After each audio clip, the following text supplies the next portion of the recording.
थी। पूरे 10 साल के बाद महेश शर्मा अपनी पत्नी रेखा और बेटे अमित के साथ यूएसए से इंडिया वापस लौट कर आए थे। पिछले 10 साल में उनका एक बार भी इंडिया आना नहीं हुआ था, इसलिए इतने वर्षों के बाद अपने घर वापस लौट कर आने के कारण वे सब बहुत खुश थे। महेश ने पहले ही अपने नौकर से कहकर अपना पुराना घर साफ करवा लिया था। अब वो तीनों अपने घर पहुंचते हैं। कुछ भी कहो, अपने देश में लौटने की फीलिंग्स अलग ही होती है। क्या रेखा, ठीक कहा ना मैंने? बिल्कुल ठीक कहते हैं आप।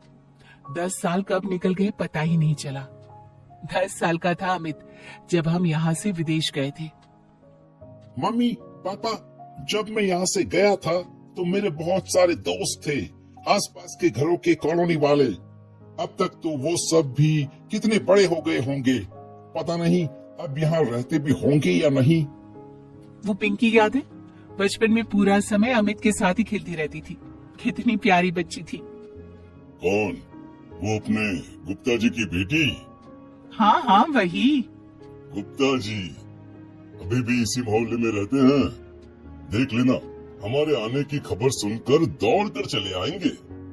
मम्मी पापा, आप लोग बातें करिए, मैं अपने कमरे में सोने जा रहा हूँ।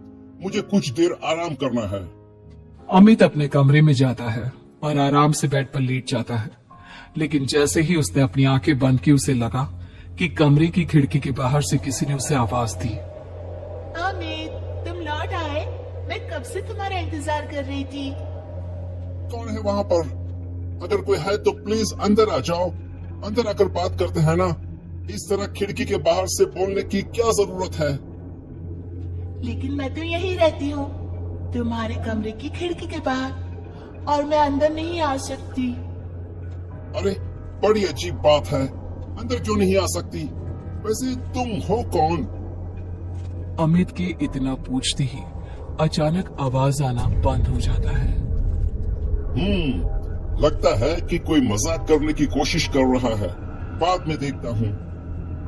अब अमित एक बार फिर अपनी आंखें बंद करके सोने की कोशिश करता है, लेकिन इस बार जैसे ही वो आंखें बंद कर सोने के लिए दूसरी तरफ करवट पलटता है तो उसे एक छोटी बच्ची बाजू के बेड पर लेटी दिखती है, जिसे देखकर वो घबरा कर उठ जाता है। कौन है? कौन है? कोई है? क्या हो गया है मुझे? अचानक से छोटी बच्ची क्यों नजर आ रही थी मुझे? लगता है ज्यादा ही थक गया हूं मैं। थोड़ी देर के बाद अमित गहरी नींद में सो जाता है। अगली सुबह जब अमित सोकर उठता है और अपने कमरे से बाहर आता है तो अमित को देखकर महेश और रेखा के होश उड़ जाते हैं। ये क्या बचपना है अमित? ये तुमने अपना हुलिया कैसा बनाया हुआ है? पागल हो गए हो क्या? आज से पहले तो बेटा तुमने कभी ऐसी कोई हरकत नहीं की। अमित, तुम कोई दूध पीते बच्चे नहीं हो, 20 साल के जवान लड़के हो, और ये किस तरह का मजाक है? मम्मी पापा, आप गुस्सा क्यों हो रहे हो? मैंने क्या किया है?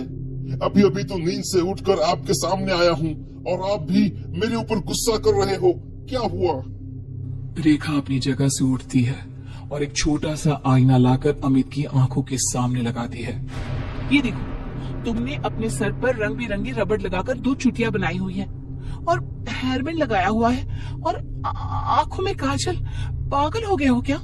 तुम्हारी तबीयत तो ठीक है ना? अमित ने घबराकर अपने बालों से वो रबर बैंड निकाल दिया, हेयर बैंड भी फेंक दिया। मम्मी पापा, मैं सच कह रहा हूँ, मुझे इसके बारे में कुछ भी नहीं पता। यह सब किसने किया है? आप बताइए, क्या मेरा बचपन का कोई दोस्त आया था जिसने नींद में मेरे साथ ये सब किया हो? ऐसा कुछ नहीं हुआ अमित, अभी तो सुबह हुई है। कोई नहीं आया था बेटा, हम सच कह रहे हैं। किसी ने तुम्हारे साथ मजाक नहीं किया है। लेकिन तुमने ऐसा क्यों किया, तुम बताओगे? अरे मैंने कुछ नहीं किया, मैं सच कह रहा हूँ। और अभी मैं नहाने जा रहा हूँ, पता नहीं क्या हो रहा है मेरे साथ। कुछ देर के बाद अमित अपने कमरे से तैयार होकर आता है और कॉलोनी में घूमने के लिए घर से बाहर निकलता है। थोड़ा आगे चलने पर उसकी नजर अपने घर के पड़ोस वाले घर पर पड़ती है, जहां पर अब सन्नाटा था। यह देखकर अमित ने वहां से गुजर रहे एक आदमी से पूछा, 1 मिनट भैया, सुनिए। क्या इस घर में अब कोई नहीं रहता क्या? हाँ बेटा, हम भी यहाँ पर 5 साल पहले ही आए हैं। तभी से इसे खाली ही देखा है। सुना है कि यहाँ रहने वाले लोग अचानक ही एक दिन घर छोड़कर चले गए।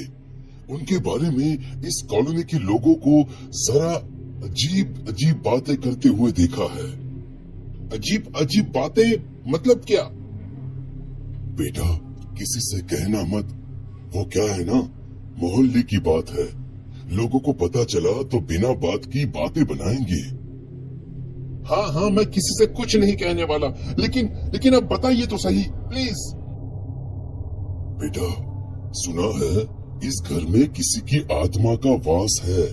कई लोगों ने इस खाली घर से कभी कभी किसी की रोने की आवाज सुनी है। अब सच्चाई क्या है वो तो भगवान ही जाने। ओह, तो ये बात है। वैसे लोगों का क्या है, कुछ भी बातें बनाते हैं। पता नहीं कौन कौन सी अंधविश्वास भरी बातों में विश्वास रखते हैं लोग। थैंक यू भैया, थैंक यू। बताने के लिए आपका बहुत बहुत शुक्रिया। पूरा दिन शहर में घूमने के बाद अमित जब शाम को अपने घर पहुंचा तो खाना खाने के बाद सीधा अपने कमरे में चला गया। थोड़ी देर के बाद रेखा और महेश ने अमित को बाहर बुलाया, लेकिन अमित इस बार जैसे ही अपने कमरे से बाहर निकला तो रेखा के पैरों तले जमीन खिसक गई। उसने चिल्लाकर अपने बेटे अमित से पूछा, ये क्या भी होता मजाक है अमित? तुमने अपना हुलिया इस तरह से क्यों बिगाड़ा हुआ है? और ये गुलाबी फ्रॉक पहनने का क्या मतलब है? लगता है हमारे बेटे को कोई दिमागी परेशानी हो गई है। किसी ने इसके ऊपर कुछ कर दिया है रेखा। हमें इसे डॉक्टर के पास ले जाना चाहिए। अरे लेकिन अभी अभी बाजार से आया तब तो बिल्कुल ठीक था, और इतनी सी देर में मेरे बच्चे को क्या हो गया? अमित एक छोटे बच्चे की तरह ताली बजा बजा कर हंसने लगता है और छोटे बच्चे की तरह ही बात करता है। मम्मा मुझे फ्रॉक पहनना बहुत अच्छा लगता है। आप मेरी 2 चोटी बना लो ना, और इस पे ना पिंक वाली रबड़ लगाना। बस करो अमित, बस। तुम क्या कर रहे हो? इस तरह का मजाक मत करो अपने मम्मी पापा के साथ। अरे अंकल, मैंने कहा मजाक किया, और वैसे भी मेरा नाम अमित नहीं, मेरा नाम तो चिंकी है, चिंकी। चिंकी का नाम सुनते ही रेखा और महेश पूरी तरह से घबरा गए। उन्हें विश्वास नहीं हो रहा था कि उनका बेटा चिंकी का नाम लेकर उसकी तरह क्यों बिहेव कर रहा है, क्योंकि चिंकी की मौत हुए तो 10 साल से भी ज्यादा समय बीत चुका है।